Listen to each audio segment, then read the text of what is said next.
دوستان همیشگی، براتون داستانی میگم که تا به امروز ازش استفاده میکنیم.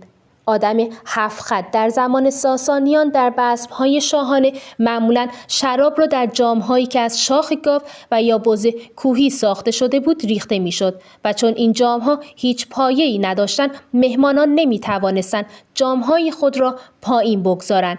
چون امکان داشت محتویات آن روی زمین بریزد، در نتیجه مجبور بودند جام را یکباره سر بکشند.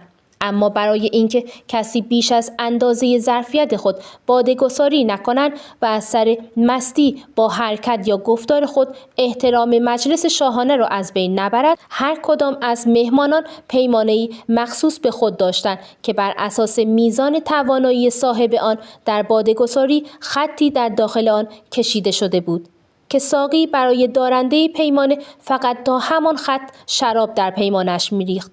به مرور زمان تمامی پیمانه‌های شراب با 7 خط مشخص و درجه بندی شده و معمولاً در مجالسی که پادشاه حضور داشت میهمانان از 3 تا 6 خط شراب می‌نوشیدند.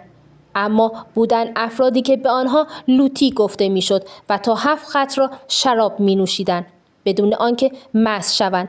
این افراد را 7 خط می‌نامیدند، یعنی که آنها صاحب ظرفیت و زرنگ بودند و به مرز فنون و شرابخوری تسلط کامل داشتند. این اصطلاح به تدریج وارد فرهنگ عامه شد و برای افراد باهوش و زیرک مورد استفاده قرار گرفت که معمولاً برای افرادی که رند و مکار هم هستند به کار می رود. دوستان عزیز، امیدوارم که از دیدن و شنیدن این داستان لذت برده باشید و نظراتتون رو برام کامنت کنید.